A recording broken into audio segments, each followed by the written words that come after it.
بینەران و بیسەرانی ئازیز و خۆشەویست، ئێوارەتان باش لە سێبەرێکی ڕووداوی تر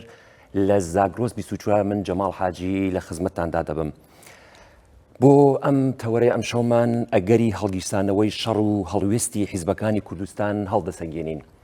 دۆخی لێڵی سیاسی و سەربازی نێوان ئێران و ئەمریکا دوا بە دوای تەواوبوونی ماوەی 6 ڕۆژەی ڕێککەوتنە کاتیەکە ئەمڕۆ کەوتووەتە ناو قۆناغێکی نوێیەوە. ترامپ لە پۆستێکدا باسی ئەوەی کرد تاکە ئامانجی کۆتایی پێهێنانی دۆسیەی ئەتۆمی ئێرانە. یەدوڵڵا جوانی جێگری سیاسی سوپای پاسدارانیش باس لە دەستپێکردنی قۆناغی هێرشەکانەکە لەلایەن ئێرانەوە. وۆڵ ستریت ژۆرناڵیش لە یادداشتێکی پوختدا باسی لە ئەگەرەکانی هەڵگیرسانەوەی شەڕ کرد. هەر ئەمڕۆکەش پیرمام لە هەرێمی کوردستان لەلایەن دوو درۆنی کۆماری ئیسلامی ئێرانەوە کرایە ئامانج. دۆخەکە دیسان لە حاڵەتی تەقینەوەدایە، بەڵام دیار نییە سات و کاتەکەی کەیە و چۆن دەتەقێتەوە و دەرەنجامەکانی چین و چۆن دەبن. وەک دوو لایەنی دیار لە ناو هێزە سیاسەکانی کوردستاندا پرسە پەیوەندیدارەکان بە دۆخی ئێستاکە و ئەگەرەکانی گشتبوونەوەی دۆخەکە لەگەڵتان تاوتوێ دەکەین. لە بەرنامەی ئەم شۆمانداوە بۆ تاوتوێکردنی هەڵوێستی حیزبەکانی ڕۆژهەڵات لە ئەگەری هەڵگیرسانەوەی شەڕدا میوانداری دەکەین لە بەڕێزان حەسەن ڕەحمانپەنا ئەندامی کۆمیتەی ناوەندی کۆمەڵە و ڕێکخراوی کوردستانی حیزبی کۆمونیستی ئێران و هەروەها بەڕێز ئامانج زیبایی ئەندامی ڕێبەری حیزبی دموکراتی کوردستانی ئێران هەردوو میوان بەخێر هاتن. کات لەدەست نادەم یەکسەرچمە خزمەتی کاک حەسەن. کاک حەسەن، وەک حیزبی کۆمونیستی ئێران لە دەستپێکەوە ڕوانگەیەکی نەرێنیتان سەبارەت بە شەڕ هەبووە. پێتان وایە ئەگەر شەڕ نەبێت بزوتنەوە کۆمەڵایەتیەکان حیزبە سیاسیەکانی کوردستان و خەڵکی تری ناو جوگرافیای سیاسی ئێران دەتوانن کۆماری ئیسلامی بڕوخێنن؟ فەرموون. سڵاو بۆ ئێوە، بۆ میوانی بەڕێستان، بۆ بینەران و بیسەرانتان. ئەزمموی مێژوویی ماردی ئێران و بەتایبێت لە 100 ساڵی ڕابردوویشە ئەوەمان پێ دەڵێت کە دەساودەستکردنی دەسەڵات و ڕووخاندنی دەسەڵاتی سیاسی بە بزوتنەوەی جەماوەری مێژوویەکی 100 ساڵەی هەیە لە انقلابی مەشروتیەوە لە ڕووداوەکانی شاریوەری 20ەوە لە ساڵی 32 کە شای ئەو کاتە هەڵات و دوایی بە کودەتایەکە نایەنەوە و لە هەمووی ئەوانە گرنگتر لە ڕووداوی 1357 هەتاویدا کە ڕاپەڕینێکی گەورە کرا و دەستگای 2500 ساڵەی پاشایەتی و دەسەڵاتی پەهلەوی لە ئێران هاتیەکەوە پێچرا. ئەومان پێ دەڵێت کە بزوتنەوەی جەماوەری ناڕەزایەتی خەڵکی لە خوارەوە قدرەت و توانا و زەرفیەتی ڕووخاندنی دەسەڵاتە دیکتاتۆرەکانی هەیە. ڕووداوەکانی بەهاری عەرەبیش لە هێندێک لەو ناوچانە و شوێنانەی کە ڕوویاندا لەوانە لە میسر ئەجاوە دوایی ڕووداوەکان بەروکوێ ڕۆشتنەوە مۆزوعێکی دیکەیە لە تونس کە دوو نمونەی باشیان پیشاندا و لە شوێنەکانی دیکە تەداخل و دەخاڵەتی هێزە ئیسلامیە توندڕەوەکان ڕوتی ڕووداوەکانی بەرەو خراپە برد بۆ نتیجەمان دەگەینە بەڵێ ڕووخانی دیکتاتۆرەکان لەلایەن ناڕەزایەتی جەماوەری و مەجای تێدا هەیە. لە ئێرانە ئەگەر ئێستا قسەی لەسەر بکەین بە باوەڕی من یەکێک لەو ئەگەرانەی کە دەبێ قسەی لێ بکەین و پێم وابێ شتێکی گرینگە ئەویش ناڕەزایەتی جەماوەری لە خوارەوەیە. بەڵام ئەوەشمان لەبیر نەچێت کە شەڕ ڕاستە لە زۆر جێگایشا بووە کە دەسەڵاتی ڕووخاندووە، بەڵام شتی باشی نەهێناوەتە جێگای دەسەڵات. ئەوەی کە شتی باش دێنێتە جێگای دەسەڵاتە دیکتاتۆر و سەرڕۆ و خۆسەپێنەکان ئەسقەزا لە دڵی شەڕۆ زۆر کەم نایەنە دەرەوە، هەڵکو لە دڵی خەباتی جەماوەری دێنە دەرەوە. بۆ یەکانێ ئەو شەڕەی کە ڕوویدا لە عەرزی ئەم 1-2 ساڵەدا ڕاستە جمهوری ئیسلامی زەربەی قورسی وێکەوتووە. نەسڵێ 2 نەسڵ تەنانەت زۆر جار دەڵێن 3 نەسڵ لە بەرپرسانی جمهوری ئیسلامی لە ڕێبەری سەرکییانەوە تاکوێن فەرماندەکانی ئەرتش و دەستگاهای ئەمنیەتی و ئەوانیان تێدا چوون، بەڵام دەسەڵات ماوەتەوە. لە زۆر جێگای شابینی ومانە شەڕ دەسەڵاتی نەڕووخاندووە، لە جێگای خۆی ماوەتەوە و بووە بە مۆتەکەیەکی زیاتر سەدام حسێن وا بوو تاکوێ لە 91 پەلاماریان بردە سەری تەنیا بەغای پێما بوو دوایی وردەوردە خۆی گرتەوە تاکوێ بینیمان تاکوێ 2003 کە هێرشی زەمینیان کردە سەریان بنابەرین شەڕ هەم ئەتوانێت دەسەڵات بڕوخێنێ و بەسەر خەڵکیشا بڕوخێ هەم ئەتوانێت دەسەڵاتیش بێڵێتەوە نەیڕوخێنێت بەڵام بزوتنەوەی جەماوەری کە ئەویش پێشەرتی خۆی هەیە بە تایبەت ڕێخستن سازکردن وشیاری پێش حزب و ڕێکخراوی سیاسی و مەدەنی و ئەوە کە پێشەنگایەتی ئەو پرۆسەیە بکە ئەوانە زۆر زۆر گرنگە و استراتێژێکی ڕۆشنیش ببێت لەجێ ئەو دیکتاتۆریە چی دادەنین ئەگەر دیکتاتۆریکی دیکە بێت ئەو کارە نەکرێ باشترە بەڵام کە ئەو دیکتاتۆریە لا بچێت و دەسەڵاتێکی دیکە بێتە سەرکار بەڵێەوە من پێم وابێ کۆمەلگای ئێران بەڕاستی ئاسقەزا بوو ئەوە دەکوڵێ ئێستا شەڕ نیشانی داوە کە موسیبەتە ڕووداوەکانی تر نیشانیان داوە کە موسیبەتە بەڵام ئەوەی کە ئەتوانێ ببێت بە دەستکەوت بۆ ئێستا و بۆ داهاتووی جەماوەری خەڵکی ئێران بە کوردستانیشەوە بە ناوچەکەیشەوە بە باوەڕی من ڕوخاندنی کۆماری ئیسلامی بەو پێشەرتانەی کە عەرزم کردن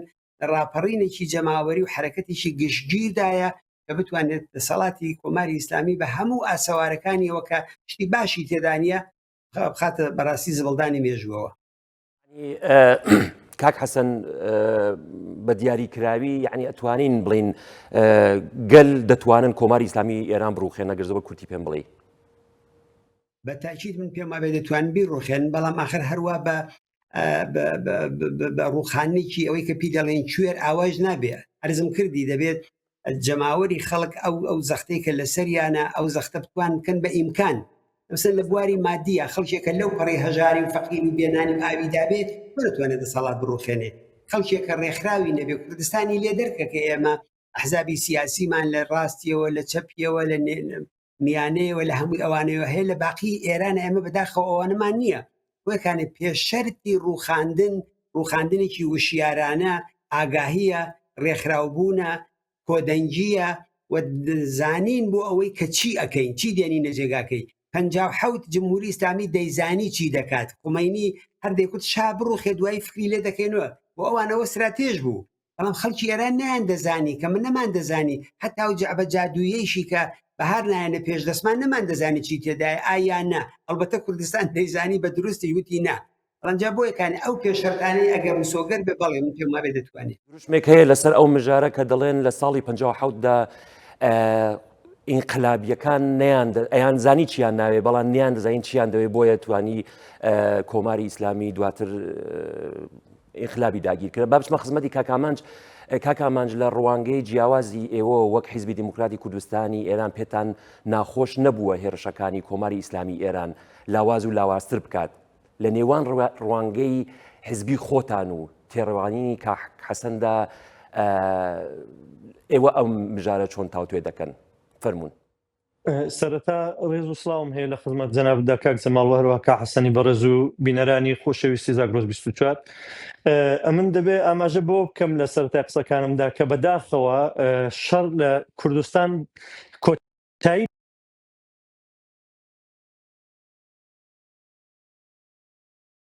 پەیوەندی مامسراد هاوکاران هیوادارم هاوکار بن لەگەڵمانە بۆ وەرگرتنەوەی کاکەمانج کاک حەسەن دێمەوە خزمەتی جەنابتان بە ئاوردانەوەی لەلایەنەکانی تر بدەینەوە ئاماژەکان لێم یەک دوو ڕۆژەی دواییدا نیشانەکانی دەستپێکردنەوەی شەڕێکی نوێمان پێوە دیارە سێ ڕۆژ لەمەوبەر تریتاپارس وەکو نوێنەری نایاک کە ڕێکخراوێکی لۆبی و نزیک لە حکوومەتی ئێرانە باسی لە دەستپێکردنەوەی شەڕ کرد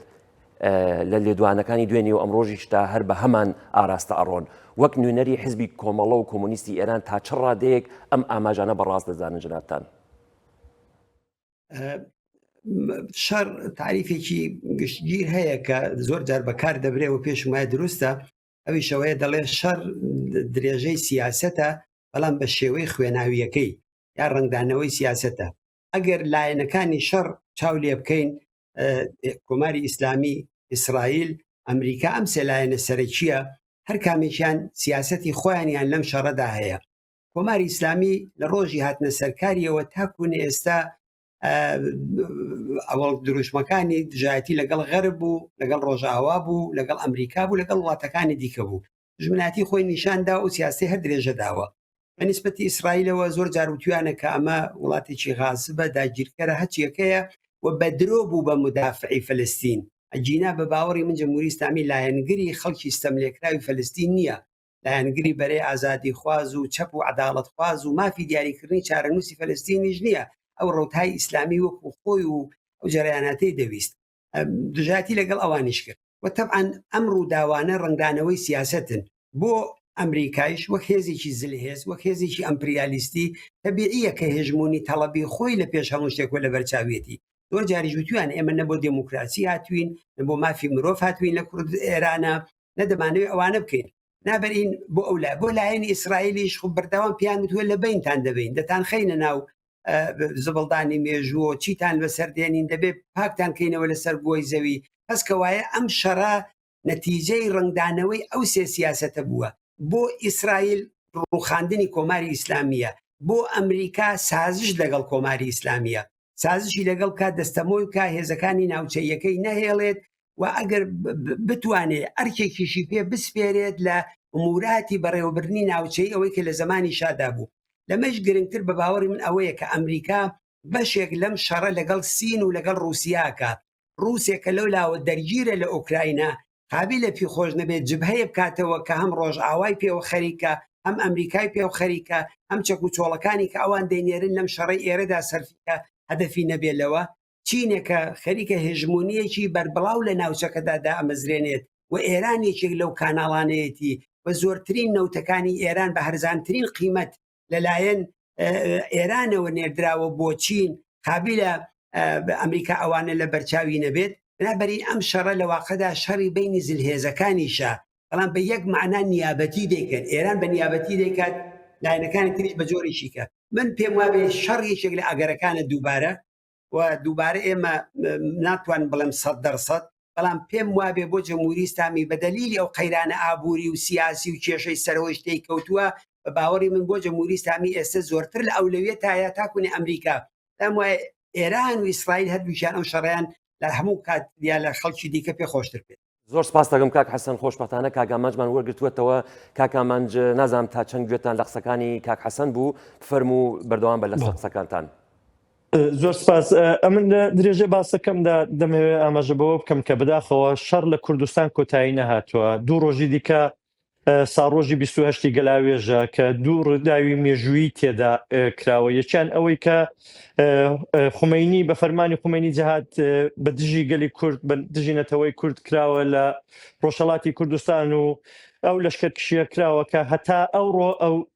لەشکرکشە بەداخەوە درێژەی هەیە. دووەم ئەوەی کە بە خۆپێشاندان و بە شتی مەدەنی جارێک نظامی دەسەڵاتداری ئێران گۆڕدراوە. هەر لە 28 مرداددا دیتمان کە کودەتا کراو، ئەمریکا توانی جارێکی دیکە حکوومەتی پارلەوی بێنێتەوە سەر دەسەڵات. بەڵام ئەوە بۆ مانایە نییە کە ئەمن ئینکاری هێزی جەماوەرد بکەم یا پێم وابێ کە هێزی جەماوەر ناتوانێت. نەخێر، دەقیقەن سەرەکی ترین فاکتۆر و سەرەکی ترین خاڵی ئەم بابەتە ئەم خۆپێشاندانی خەڵکە و بێگومان خەڵکیش دەتوانن ئەم دەسەڵاتە بڕوخێنن هەروەکو پێشتر کردراوە. بەڵام لە ئێستادا بابەتەکە بۆیە زیاتر گرینگە چونکە فاکتەری کورد لە ناوچەکەدا بەگشتی بە تایبەتی لە ڕۆژهەڵاتی نێوەڕاستدا کورد وەکو فاکتەرێک دیارە لە بەحسەکانی سیاسی ڕۆژانەدا هەیە. بۆیە ئێمە دەبێت کەڵک لەو پتانسی لە وەربگرین و ئەمیش وەکو حەسەنی پێم وانە کە شەڕ دەتوانێت بە تاقی تەنێ وەڵام دەربێ، دەبێت حتمما ئەم هێزی جەماوەرە تێدا بەشدار بن. بەڵام لە 19 مانگدا دیتمان کە کۆماری ئیسلامی چەندە بێبەزەیانە و دڕندانە دەتوانێت خەڵکی خۆی بکوژێ. ترسی چاو لێ بکەن لەو چیدمانە تازەیە کە مستەفای خامنەیی کردوویەتی دیارە کە خۆی بۆ شەڕێکی نێوخۆیی حازر دەکات، بۆ سەرکوتکردن و کشت و کوشتار ئامادە دەکات. بەڵام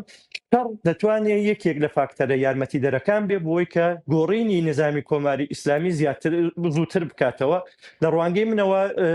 تەنیا دەتوانێت کۆمەک بە ڕوخانی زووتری کۆماری ئیسلامی بکات. باشە کاکامانج، یعنی ئەگەر بە دیاریکراوی ئەگەر باسی شەڕ بکەین،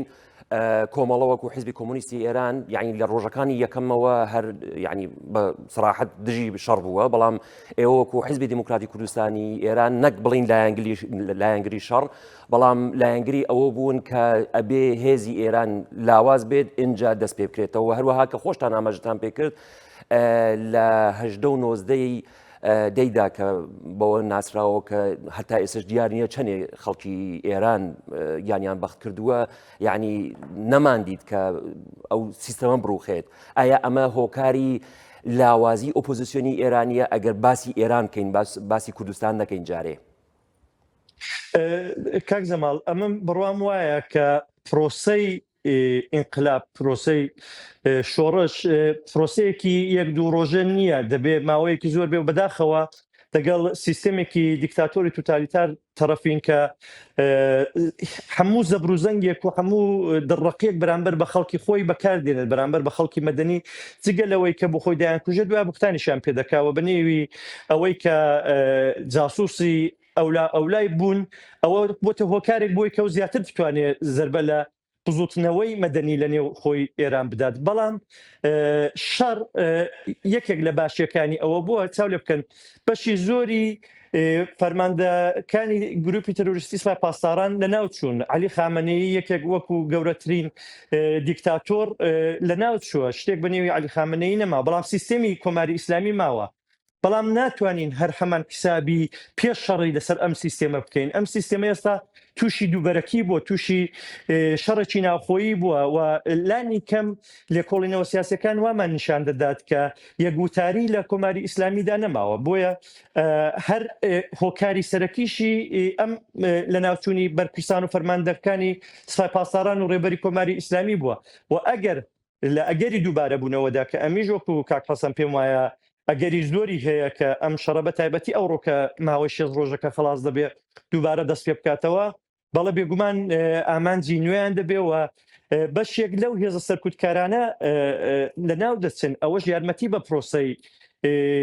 بڵین ناڕزایەتی مەدەنی دەدا ئەمن پێم وابێ هەردووکیان تەواوکەری یەکترن هەم ئەم شەڕە هەم ئەم پرۆسە مەدەنیە لە حاڵێکدا کە ئێمە وەکو حیزبی دموکرات ڕامانگەیاندووە هەتا ئێستا بەشێک نەبووین لەو شەڕە کاک حەسەن گوێتان لە قسەکانی کاکامانج بوو ئەفەرمونون کە یعنی دوای لێدانی فەرماندە باڵاکانی سوپای پاسداران ئێستا لاوازیەک بە سوپای پاسداران ڕێبین ئایا ئەمە دەرەنجامی شەڕەکە ئەگۆڕێت و من هێشتا جوابەکەم وەرنەگرتووەتەوە کە ئایا شەڕێک ئەقەومێت یان ئەگەر شەڕەکە بقەومێت با تەوەجۆ بۆی کە کاکامانج دەڵێن یعنی هێزی لاوازتری هەیە ئێوە ئەم مژارە چۆن دەبینن من پێم وابێ ئەو کاگاماندی شەرەوە دەڵێ هەردووکمان دەڵێن ئەگەرە ینی کەس ناتوانێت بە قەتعیەتەوە بڵێ شەڕ دەبێت چون جارێ پێش هەموو شتێکەوەی کە لەم ناوەدا ناتوانانی لەسەری زۆر حەسابکەی ترامپە هەر سعاتێ قسەیەکە کە هەر ڕۆژێ قسەیەکە کە ڕۆژێ تویت بە ڕۆژ نا بە سعات و بە دقیقە تویتهای جۆرا جۆر دەکات و بچێت لە ڕۆژنامەکانی ئەمریکا نووسیبووی کە لە 24 سعاتدا 21 دانە درۆ دەکات لەسەر کەسێکی ئاوا کە گەورەترین زلهێزی دنیایشی لە ژێردەسا بێت و لە ئاخرین مەرحەلەیە کە خەریکە بڕیارێک ماوەی لەوە پێشتر هەموو کەس چاوەڕوان بوو سعاتی سفر ئەوە شەڕ دەبێت و زۆر کەس پیان وا بووە خۆیان حازر کردبوو تەلەڤیزیۆنەکان هەواڵنێریەکان بەڵام وتی ناوە تەسمیمگر نیکەم چەند جار ئەو کارانەی کردووە بۆیە کانێک کەس ناتوانێت لەسەر ئەوەی کە حتمما شەڕ دەبێ یان نابێت بە باوەڕی من بڕیاری نەهایی بدا بڕیاری نەهایی لای دەسەڵاتداران ئەوانەیە بەڵام ئاماژەکان چیمان پێ دەڵێن سەکە ئەوەیە ئەوەی کە ئێمە باسی دەکەین و من باسم کرد بەڵێن من زۆر زۆر خۆشحاڵم لەوەی کە خامنەی نەماوە زۆر خۆشحاڵم لەوەی فەرماندەکانی سوپای پاسداران نەماون سەد بریا ئەوانە بەدەستی خەڵکی ئێران تێدا بچوایەتن تۆڵەی ئەو هەموو خوێنیان لێ بکردایەتنەوە بەڵام ئەوەیش کە نەکراوە بە هەر حاڵ کۆمەڵک جەنایەتکار تێدا چوون کە هیچ دڵخۆشیەک نییە کەسێک دڵی خۆش نەبێت لەوە یا پی ناخۆش بێ ئەوە مەگەر کەسێکە سەر بە دەسەڵات ئەوانە بێت ئەوە یەک دووهم ئەوەی ئەزمموی ئەو بینە نیشاننیدا کە جمهوری ئیسلامی زەرفیەتی خۆ سازکردنەوەی هەیە ئەزانی کاک جەماڵ تۆ ئەگەر چاو لێ بکەیت زۆربەی دیکتاتۆرەکان وەکو شەترەنج وایە وەختێک کە شاکی شومات دەدەی تەواو بێ یاریەکە تەواو بێتتر کیش بۆتەوە بۆ تازە دوای یاری براوەتەوە لایەنێکە کیشی داوە بەڵام بۆ جمهوری ئیسلامی وانە بوو ینی سیستمی دەسەڵاتی جمهوری ئیسلامی جۆرێکی تر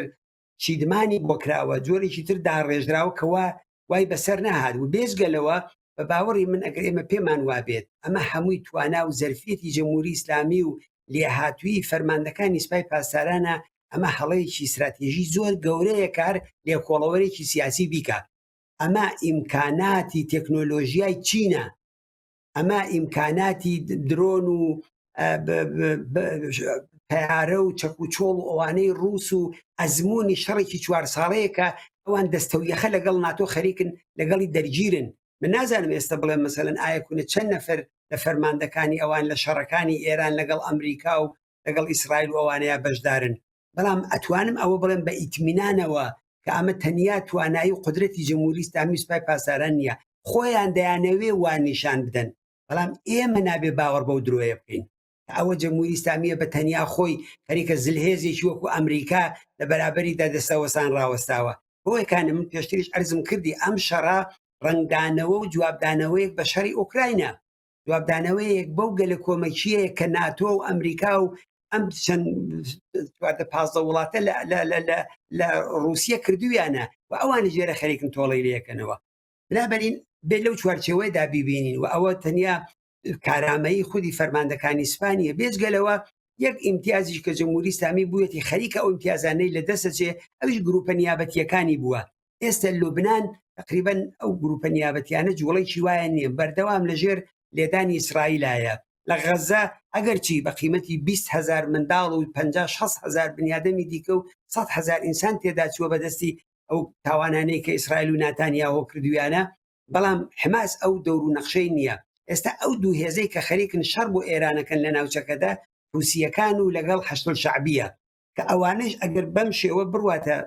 پێشەوە شەڕەکە و بەتایبەت وڵاتانی عەرەبیش کە جمهوری ئیسلامی ڕەحمی پێ نەکردوون پایان دێتە ناو کێشەکەەوە من پێما ئەو دەست و باڵێشی دەکرێت و ئەو کاتەیە کە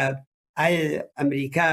من پێما بێت لە نەهایەتە ئەمریکا جمهوری ئیسلامی ناڕوخێنێ بەڵکو جمهوری ئیسلامیشی دەستەمۆی دەوێت ئەوەیە تەفاوەتەکە لەگەڵ بزوتنەوەی جەماوەری لەگەڵ شەڕی دەرەکی بزوتنەوەی جەماوەری سازش ناکە ئەگەر کەوتە سەر دەور و جمهوری ئیسلامی هێنایە بواری ڕوخاندنەوە سازش ناکە لەگەڵ ئەوەی تازە کارەکەی تەواو کات نایهێڵێتەوە بۆ گیانی خۆی لە بینی دەبا بەڵام ئەمریکا سازشی لەگەڵەکە ئەوەی کە ترامپی دەڵێن نەوتەکەی جێبەجێکە خەلیجی فارس و دەریای عەمان دەکاتەوە مەسەلەی ناوچەکەی لەگەڵ حەلەکە ڕێگای سازش لەوێ هەیە بەڵام ڕێگای سازش لەگەڵ جەماوەری خەڵکی ئێران نییە و ئەوە دڵخۆشی و ئومێدی ئێمە و هەموو لایەکمان دەبێت بێ بۆ ڕوخاندنی جمهوری ئیسلامی زۆر سپاس دەکەم باش مەخزمەتی کاکامانج ئاماژەکان باسی ئەوە دەکەن شەڕێکی لە بەردەرگایە ئەگەر وەکو گریمانەیە وەکو ئەگەرێک ئەمە لە نەزەرا بگرین جەنابتان وەکو حیزبی دموکرات ئامادەییتان هەیە قۆناغی خەبات بگوازنەوە بۆ ئاستێکی تری سیاسی کردەیی سەرەتا با من ئەوەت عرض بکەم کاک جەماڵجان کە حیزبی دموکرات حیزبێکی فرە ڕەهەندە یعنی تەنیا هێزێکی چەکدار نییە هێزێکی سیاسیە کە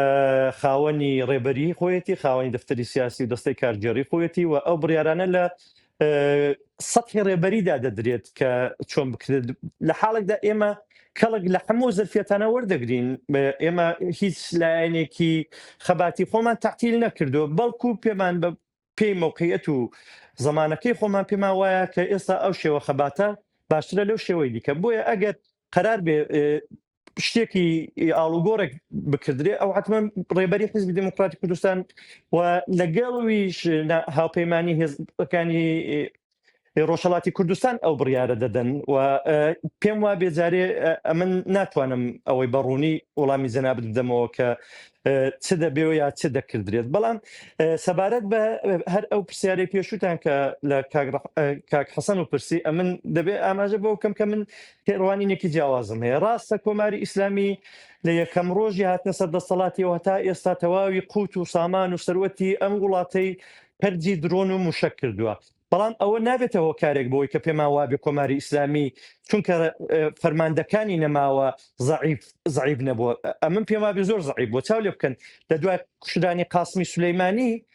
زەربەی گەورە و بەرسپای قودسی پاسداران کەوتۆ ینی ناتوانی بڵێ ئەو ڕێکخراوە تروریستیە وەک سەردەمی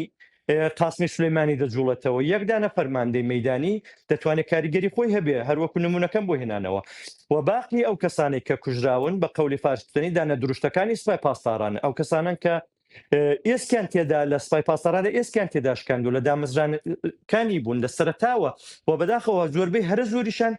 تەجروبەی کوردستانیشان هەبوو ینی لە کوردستان جنایەتیان کردو بۆ ئێمە لە نزیکەوە دایان ناسین دەزین ئەوانە خێن ڕێژ و ترۆریستایەک بوون کە بەو جگایە گەشتون بەڵام سەروەتی یەک وڵات لە ماوەی نزیک بە زیاتر لە 40 ساڵ دەسەڵاتداریدا خەرجی درۆن و پاباتکردن خەرجی موشەکردن پێم وابێ شتێک نییە کە ئەمە پێمان وابێ کۆماری ئیسلامی چۆتە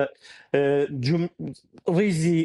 زلهێزەکانی دنیاوە چاولۆکە لەگەڵ ئیسرائیل شەڕێتی بەڵام لە وڵاتانی دراوسێ دەدا ئێستا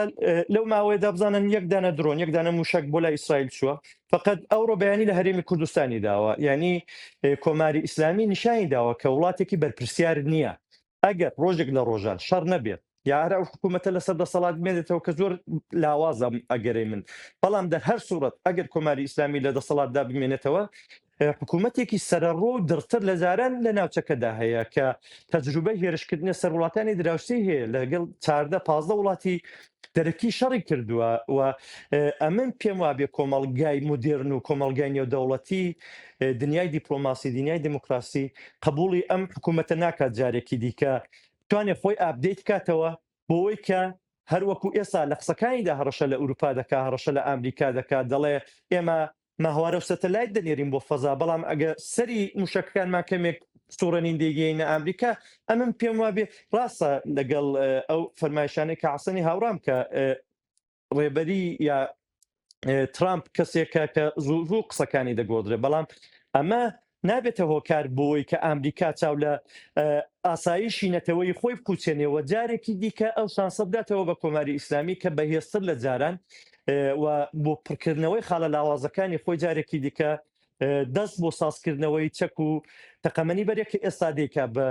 پێی ئەو راپۆرتانێک کە ڕۆژنامەکانی ئیسرائیل بڵاویان کردوێتەوە کۆماری ئیسلامی خەریکە بەرهەمهێنانی موشک و پابادی خۆی زیاتر دەکات بۆیە ئەم مەترسیە نەک خەڵازنەوە بەڵکو زیاتر بووە بەڵام کۆماری ئیسلامی لە هێرش یا لە شەڕی دەرەکی ناترسی ئەوەی کە لی دەترسێ ئەم جۆش و پرۆشەوە انقلاب و شۆڕشەیە کە لە ئێراندا ئەگەری زۆرەکە بکردرێ لە تەوجبەوەی کە خەریکە بێنزین گران دەبێ خەڵک قوت و معاشی زۆر زۆر دشوارتر بۆ لە جاران بۆیە پێم وابێ ئاماژەکان نیشانەی شەڕن بەم نزیکانە سپاسك دەکەم کاک حەسەن گوێت لە قسەکانی جەنابیان بوو کە فەرمویان بە جۆرێ لە جۆرەکان ئەوان وەکو هاوپەیمانی چە بڕیارێ بدرێت لەوێەوە یعنی بڕیاری کۆتایی حیزبی دیموکرات دەدرێت ئێوە ئەگەر حیزبەکانی سیاسی تری کوردستان بڕیاری گەڕانەوە بدەن هەڵوێستی ئێوە چی دەبێت؟ بەڵێ با من یەکگوشت لەسەر ئەو فەرماشتانەی کاک ئەماز ئەرز بکەم من نەموت ئەو تێدا چوونی ئەو کەسانی جمهوری ئیسلامی زەرەری پێنەگەیاندووە قەتەن کۆ ناکرێت کابرا ڕاهبەرەکەی تێدا چووە بانترینەکانی ئەوتم بەڵام بەو تەسەورەی کە دەکرات سالی شەترەنجەکەم بۆەوە هێناوتم کە کیش دەدرا شاکیشە درا تەواو بوو بەڵام لە جمهوری ئیسلامیە وای لێ نەهات ئەوە یەک دوو هەم نەیشم و جمهوری ئیسلامی زلهێزی جیهانیە وتم شەڕی زلهێزەکانەکە نیابەتی حتا کەلیمەی نیابەتیم بۆ ڕووسیە و بۆ چین وانە بۆ بەکاربێت و خاڵێکی تر دەزانی کاگامانجیان وڵاتانی دنیا بەرژەوەندی خوانیان دەوێت ئەخر وەختێک کە ئەحمەد شەرع دێنن لە سووریە دەیکەن بەسەر و کۆمار وەختێک کە تاڵبانێکە ئەوە دوێنێ و پێرەکە 4 ساڵ و 5 ساڵی دەسەڵاتدارەتی جەژن دەگرێت لە ئەفغانستان و لە سەردەستی ئەمریکا هات بۆ دەبێت انتزارمان ببێت کە مەسەلەن زلهێزەکان یا وڵاتانی تر دەوڵەتان سەم لەسەر دەوڵەتە لەسەر ملت و خەڵکی وڵاتەکان نییە ئەوان سبحینێ دێن بە داوخوازی ئێمە و دێن گوێمان لێ گرن و جمهوری ئیسلامیمان بۆ ئەڕوخێنن پێم وابێ ئەوە شتی وار نابێت ئەوە لەسەر ئەوانە لەسەر ئەوەی کە مەسەلەی ئەو وەزی کوردستان چی لێ دێت طبعاً ئێمە هێزی سەرەکیمان هێزی ئەسڵی کۆمەڵە هەر لە پێش لە ئاشکرابوونی شێوە لە ناو جەماوەرا بووە دواتریش کە بووین داهێنەری خەباتی مەدەنی و خەباتی ئەوە ڕووداوەکانی کە ئێستا بەرەو 28 مرداد دەڕۆین پێش ئەوە کۆچی مەریوانمان هەیە ڕێپێوانەکانی سەقز و سنە و مەهاباد و ئەوانەمان هەیە بۆ ئەو خەباتە مەدەنیە هەمووی ئەوانە ئەوەمان پێ دەڵێت کە خۆسازدان لە ناوە بۆ ئامادەکردن لە بەرابەر جمهوری ئیسلامیدا بۆ هەر ئەگەرێک یەکێ لەو کارانەیە کە کۆمەڵە و هەموو حیزبەکانی تریشکە هێز و ئیمکاناتیان هەیە لەسەر ئەوە سەرمایە گوزاری دەکەن ئەوەی کە ئێمە لەگەڵ ئەو ناوەندە بەڕێزانە لەگەڵ ئەو هاوکاری ڕێنەکەوتین وە نچوینە ناو ئەو بەرەوە کە پێشتر تا هەفتوێ لەو پێشی بێکۆ هاوکاریمان بوونی ئەو پرۆژە بە هاوکاری لەگەڵ ئەمریکا و ئیسرائیل و ئەو بۆنەی کە ئەو کاتەلی داهات و دوایی ڕواڵەتی کردداری بەخۆیەوە بینی ئێمە ئەومان پێ باش نەبوو نەچوینە ناوی ئێستەی شەر ئەو لەو ئاستەدا هاوکاریکردن لەگەڵ ئەو لایەنانە نەک بە خاتریەوەی کە پێمان وابێەوە بۆ جمهوری ئیسلامی نا بۆ زەرەرێ بوو کە بە بزوتنەوەی خەڵکی کوردستانی دەگەیان ئەیناگەر ئەوان ڕاستیان دەکرد لە شەڕی 12 ڕۆژەدا جمهوری ئیسلامیان بڕوخانە خۆ کەس نهاتبوو دەمە و ناوەندەش بە شێوەیە نەبوو لە کوردستانیشەوە قەولێکی نەدرابوو بۆ هاوکاری ئەوانە بۆی ئەوان بەرژەوەندی خۆیانیان دەوێت قسەی من ئەوەیە کە بەرژەوەندی خەڵکی کوردستان لەگەڵ بەرژەوەندی ئەمریکا و ئیسرائیل و زلهێزەکان یەک ناگرێتەوە ئەوە نییە هەرە ئامادەی گێژ دروست بوو هێزیش حازر کرا چەک و چۆر و فلان و ئەم بەرەوبەریش و ترام بۆ خۆی دەڵێت قسەکانی تا بیستوێتتر بنامێ قسەکانی ئەو لێرە تێکرار بکەین و ئەوانە نابەرین ئەو شەڕی بەرژەوەندی دەکە ئێمە دەبێت شەڕی بەرژەوەندی خۆمان بکەین دەبێت شەڕی بەرژەوەندی خەڵکەکەی خۆمان بکەین بە باوەڕی من منفعەتی زلهێزێک لەگەڵ منفعەتی خەڵکێکی ستەملێکراو لە کوردستانە یەک ناگرێتەوە عالەم ئاشکرا ئەوە دەبین لە سووریە بینیمان چیان کرد ئەخل لە سووریەدا 14,000 تێکۆشەری قارەمانی ژن و پیا و لەو وڵاتە لە وڵاتانی ترەوە هاتن لەوەی فیداکاریان کرد گیان بازیان کرد چیان لێکردن لە حەڵەب و لە منتەقەکانی دیکە و چۆن هێنایان تێکەڵیان کردن لەگەڵ بەشێک لە هەندیان هێشت هەتا نیوچە خود مختارێکی لەوێ بێتە دی لە باشووری کوردستانە ئێستا خەریکی چین من پێم وا بێگەر ئەم دەوڵەتەی ئێستا هەیە خۆی بگرێتەوە حتا ئەزمموی کوردستان لەژێر پرسیار و لەژێر هەڕەشەدایە لەلایەن تەنانەت ئەمریکای دیفاعی لێ ناکە بەو شێوەیە ئەوان دەوڵەتهای متەمەرکزیان دەوێت ڕۆژهەڵاتی ناوەڕاستە دەوڵەتی چکۆلەی ناوێت یا سیستمایکی خودمختاریان ناوێت بنابەرین ئەو ئەزمونانە ئێمە دەبێت دەرسی لێ فێربین دەبێت لەوانەوە ئەوەمان بێنێت کە خەڵکی کوردستانیش لە ڕۆژهەڵاتی کوردستانەوە بەتایبەت دژمنێکی ئامادەی وەکو تورکیەشت هەیە کە دەڵێ ئەگەر کوردەکان تەداخلیان بکردایە تورکیە دەخاڵەتی دەکرد چونکە نایەوێت سێ کوردستانی نیمچە ئازادی ناوبنەی سەر بەخۆ هەرچێکی ناوبنەی ببێەوە ئەوە دەبێت بە خەتەر بۆ کوردستانی چوارم بۆ ئێمە دەبێت واقعی کۆمەلگاکە ببینین واقعی توانایەکانی خۆمان ببینین و تۆ ئەگەر پشتی جبهەیەکت نەبێت لە شەڕێکی چەکداریدا قەتعەن دەبی بە قوربانی من بەڕاستی وەک شەخص بۆڵم پێم باش بوو کە ئەو ڕووداوە ڕووی نەدا لەوێ هێز نەچوو ئەو دیوە ئەگەر بچوای لەوانە و کارەساتێکی لێ بخەومایە هەم بۆ هێزانە هەم بۆ خەڵکی کوردستان بە دوایی بە ئاسانی جوبران نەکرایەتەوە وەکانە جیاوازیەکەی ئێمە لەگەڵ ئەو لایەنانەی تر لەو خاڵانەدایە کە عرزم کرد زۆر سپاس دەکەم کاک حەسەن کاکەمان گوێت لە قسەکانی بەڕێزیان بوو پرسیارەکەتان ئاراستاکەم و ئەگەر جنابیشتان تبینیکیتان هەبوو توانن پێش جوابدانەوەکەم بفەرمونون هاوپەیمانی هێزە سیاسەکانی کوردستان بۆ ئەگەری هەڵگیرسانەوەی قۆناغێکی نوێی شەڕ هیچ پلان و پەیڕەوێکی نوێی گرتووەتە پێش هەڵبەتە بەڕاچاوکردنی مەسایلی ئەمنی خۆتان بفەرمونون کاک جەماڵجیان بە سەرەتا با من شتێکی بڵم ئەمن وەکو ئەندامی ڕێبەری حیزبی دموکرات بە هیچ شێوەیەک تەییدی وەی ناکەم کە ئێمە ڕازی بوو بین کە بڵین وەکو هێزێکی نیابەتی یا وەکو هێزێکی پرۆکسی کار بۆ ئیسرائیل و ئەمریکا بکەین بە هیچ شێوەیە گوانیە ئەو مەسەلەی چەکوشتەش تۆم بارەک لە سەردانیدا بۆ هەرێمی کوردستان باسی کرد کە زانیاری هەڵەدراوە بە ترامپ تەنها ئەمن بە قەتعیەتەوە پێتان دەڵم کە ئەم هەواڵە دوورە لە ڕاستی و هیچ ڕاستیکی تێدانە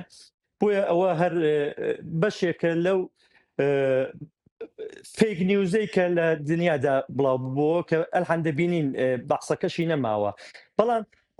لەگەڵ کاک حەسەنی ئەمن هاوڕام ڕاستە ئێمە وەکو کورد نابێ هەست بکەین کە ئەمریکا شەڕ بۆ ئێمە دەکا ئەماش قەتماوانە کتۆ نەمانکتۆ ئەمریکا بێ بەرژەوەندیەکانی نەتەوەی کورد بپارێزێ بێ ئێمە ڕزگار بکات بۆی کە ئێمە بچین دەسەڵات بگرینە دەست ئێمە دەڵێن لەو مەرحەلەدا لەو قۆناغەدا ئێمە و ئەمریکا و ئیسرائیلیش بەرژەوەندیەکانمان هاوتەری بن نەگەوەی کە ئێمە لە خزمەت بەرژەوەندیەکانی وان دابین یا ئێمە داوامان لەوان کرد بێ کە ئەوان بێن بەرژەوەندیەکانی ما وەدی بێنن بۆیە ئەمن پێم وایە کە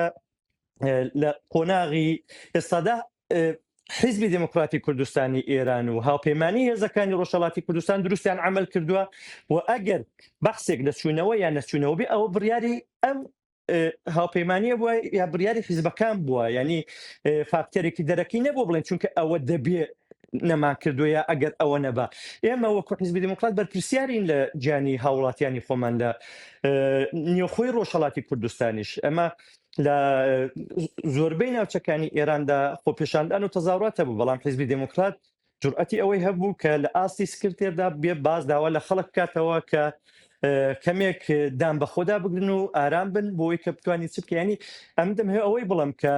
پاراستنی گیان و ماڵ و بەرژەوەندی خەڵک یەکێک لە وەزیفەکانی حیزبی دموکراتی کوردستانی ئێرانە و سەبارەت هەر بە بابەتی ئیسرائیل و ئەمریکا یەکێک لەو خاڵانەی کە حیزبی دموکراتی کوردستان و باقی حیزبەکانی شانازی پێ دەکەن سەربەخۆیی بڕیاردانە کە تاالحانیش حیزبی دموکرات پاراستویەتی و شانازیش پێ دەکەوە لە داهاتوشدا هەر ئەمە دەبێت ینی دڵنیاتان دەکەمەوە ئێمە وەکو حیزبی دموکراتی کوردستانی ئێران و بەنوێنەراتی بە حیزبەکانی دیکەژەوەی دەڵم ینی حیزبێکی ناناسم کە ڕازی بێ کار بۆ بەرجەوەندیەکانی ئەمریکا و ئیسرائیل بکات لە بە هیچ شرایطێکدا بەڵام سەبارەت بە ئەسلی پرسیارەکەی جەنابەت ئەم بڕیارەت دەبێت ناوەندی هاوپەیمانی بیدات کە ئەگەریش شتێکی ئاوا بکرێت لە ڕووی ئەمنیەوە باسکردنەکەی پێم وابێ دروست نییە لە ئێستادا زۆر سپاست دەکەم کاک حەسەن بێمەوە خزمەی جەنابتان وەکو حیزبی کۆمۆنیست پێتان وایە چەمکە سیاسەکانی وەک ئیمپریالیزم یان بەرەی مقاومە تا چ ڕادەیەک دەتوانن ڕێگری لە واقعیەتی سیاسی بکەن فەرموون وەڵاهی بەخر خۆ بە وتنی شتێک بەرگری یا بینی لێ ناکرێەوە ئەوانە هەیە ئەوە بەکار دەبرێتتر مەسەلەن بەرەی مەقاو زانی بڕێک ناڵم ئەمپریالیزمەوە شتی لەسەرە شتی تئۆری لەسەرە شتی سیاسی لەسەرە شتی مێژووی لەسەرە ئەو کردارانەی کە دەکرێت ئەوە تەنها شاملی ئەمریکا نابێ لە نەزەری من و چینی شەرعینی ئەو شتەیە رووسیا هەر ئەوی ئەو شتەیە و وڵاتانی زلهێزی دیکەی وەکو بریتانیا و فەڕەنسا و ئەوانی کە وەختی خۆی مستعمەرەیان بووە ئەوانەی کە ئەمڕۆکە دنیا لە ژێر اختیاریانایە ئەوانەی کە وڵاتانی تر بە ئەمر و بڕیاری ئەوان ئەملا ئەولاکن ئەوانەی کە قدرەتی عەزیمی سەرمایەیان هەیە کە دنیان هێناوتە ژێر ڕکێفی خۆیان بەتایبەت ئەو 5-6 وڵاتی کە حەقی وتۆشیان هەیە لە ڕێکخراوینەتەوە یەکگرتووەکانە نابەرین ئەوە شتێک نییە کە ڕەتکردنەوەی یا دیفاع لێکردنی مثلەن اتهام بێت ئەوە نییە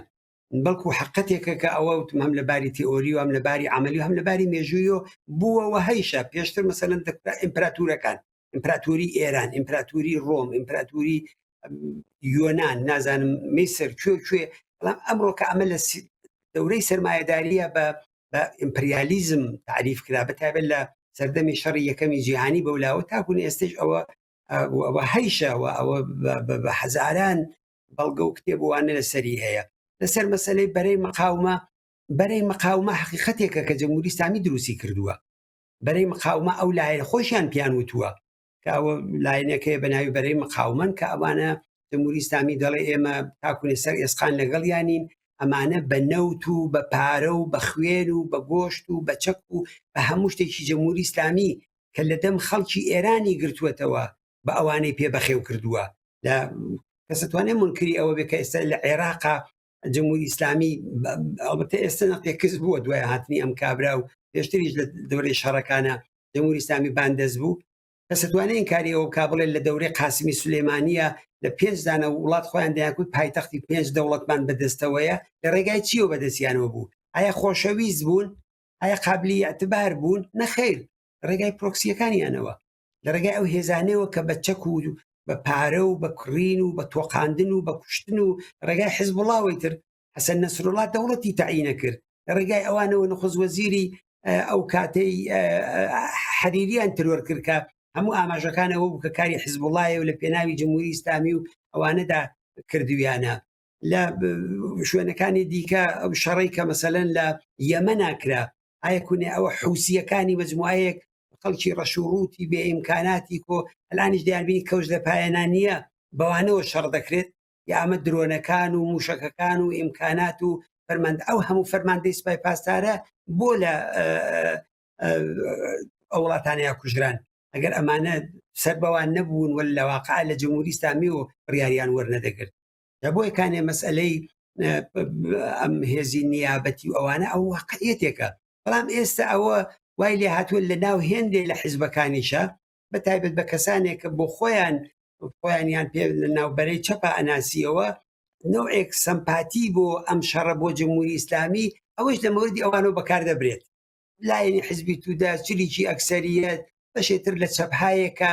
ئەوەندەی مەسەرەن دژایەتی ئەمپریالیزم و ئەمریکا ئەوانە دەکا کە من لەگەڵیم دژایەتی ئەوکە بەڵام ئەخ نابێت جمهوری ئیسلامیش لە بیر بچێتەوە تۆ بە خۆت بڵێ چەپ بەڵام من چەپێکم ڕۆژ تاوەرە خەریکی ئەمریکا مبارزاکەم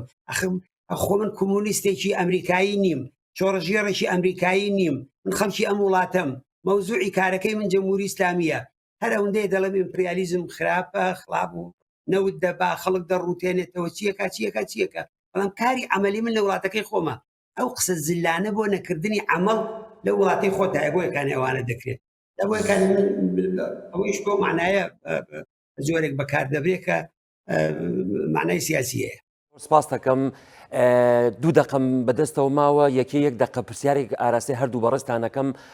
هەردوو بەڕێستان وەکو ئەندامی پلە باڵای 2 حیزبی سیاسی کوردستان پێتان وایە ئاستی تەنگەژە و گرچەکان تا دەستپێکی مانگی سپتەمبەر بەرەو کوێ دەڕوات و حیزبەکانتان چه هەنگاوێک هەڵدەگرن ئەگەر زۆر بە کوردی فەرموون زۆر سپاسان دەکەم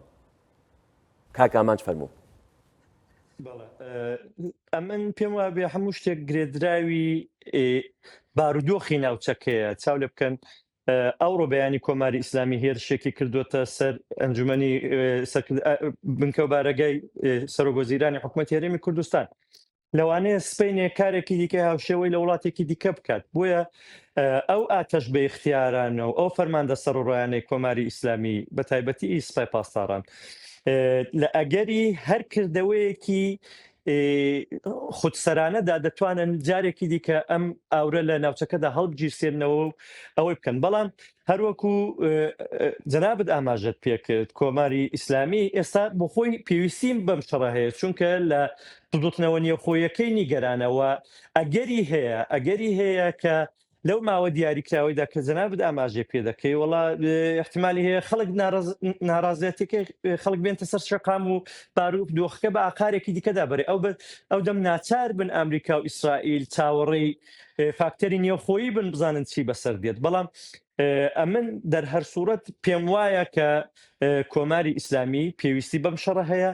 و لە ئەساسدا فەلسەفەی کۆماری ئیسلامی دژایەتی دەگەڵ ئاشتی و ئارامی و سەقامگیری لە ناوچەکەدا بۆیە شەڕە لەلایەن کۆماری ئیسلامیەوە پێشوازی لێ دەکرێت ئەگەر بە خۆشی دەستی پێ نەکاتەوە ئەمەگە گەیشت کاک حەسەن جەنابتان ئەگەر یەک بە زۆر بە کورتی منی شارۆک و کاگامانج بەڕاستی بیرەکەمەوە لە بوارەدا پێم وابێ هەم شەڕ هەم سڵح هەردووکیان جزوی ئەگەرەکانن ڕووداوەکانی ئەم بینەش ئەوەی پێ نیشان داوین و من پێم وابێ ئێستا جمهوری ئیسلامی زیاتر پێویستی بە شەڕ هەیە تاکوونی ئەمریکا ساری اقتصادیەکەی قرسترە کاتەوە فشارەکانی زۆرتر دێنێ و دەوێت لەو ڕێگایەوە جمهوری ئیسلامی بە ئەژنۆ دابێنێ بۆچی بۆ ئەوەی کە هەم لە ئیسرائیل هەڵبژاردن بڕێوەیە هەم لە ئەمریکای هەڵبژاردننی میان دەورەی بەڕێوەیە و ترام ناوێ هەڵبژاردنە بدۆڕێنێ ئەگەر ئەو هەڵبژاردنە بدۆڕێنێ لەگەڵ شرایطێکی سەخت بۆ ڕئیدان بۆ بودجە و بۆ ئیدامەی شەڕ و ئەوانە بەرەوڕوە بێت ئەوە بە نسبەتی شەڕ و ئەگەری سڵحیشەوە بەڵام ڕووداوەکانی ئەم ماوەیە و بە تایبەت گرانبوونی بێنزین پێی نیشانداین کە کۆمەڵگای ئێران لە حاڵی کوڵیندایە و تۆت مەشاکە نامەی دایک و باوکی ژینای ئەمینی کە بەرەو ساڵڕۆژی گیانبەختکردنی ژینایش دەڕۆین نامەیەک وا دەکات کە فەرماندەیەکی پێشووی سوپای پاسداران نوێنەرێکی مەجلیسی کۆماری ئیسلامی داوای لێبوردون بکە ئەمە دەبێت لە مێژووا بینووسی ئەمە حاصلی چییە؟ ئەمە حاصلی بزوتنەوەیەکە کە ئەوان ترسیان لی هەیە زوتنەوەی ژینایە کە ئێمە احتیاجمان بەوەیە من دەڵێم دووبارە بوژانەوەی ئەم بزوتنەوەیە دووبارە سەرهەڵدانەوەی ئەم بزوتنەوەیە و افتخارەکەشی بۆ کوردستان و بۆ خەڵکی کورد و بۆ ئەو مقاومەتەی کە لە 28 مرداد و تا ئێستا کردومانە هەمووی ئەوەمان پێ ئەڵێ ئەمەیە ڕێگای نەجاتی ئێمە و من زۆر ئومێدەوارم بۆ حرەکەتە بەو بزوتنەوەیە کە بێتە دەست پێ بکاتەوە و جمهوری ئیسلامی نەک بە معزەرەت خوازی بەڵکو بە کۆتایی هێنان بە تەمەنی بتوانین ئارامشێک بۆ دڵی سەدان خانەوادەی وەکو دایک و باوکی ژینا و هەزاران تێکۆشەری دیکە کە گیانیان بەخت کردووە بجێڕینەوە. سۆر سپاسی هەردوو بەڕێزەکەم کە زەحمەتیان کێشا و پێکەوە تاوتوێ ئەگەری هەڵگرستانەوەی دووبارەی شەڕمان هەڵسەنگان لەگەڵ بەڕێز ئامان زیبایی ئەندامی ڕێبەری حزبی دموکراتی کوردستانی ئێران و هەروەها بەڕێز حەسەن ڕەحمانپەنا ئەندامی ڕێبەری حزبی کۆمۆنیستی ئێران. زۆر سپاسان دەکەم ئازیزان خۆشەویستان، بەم جۆرە هاتینە کۆتایی ئەڵقەیەکی تری سێبەری ڕوودا و هیوادارم لە هەرکوێ بینەر و بیسەرمان بوون شاد و کامران بن.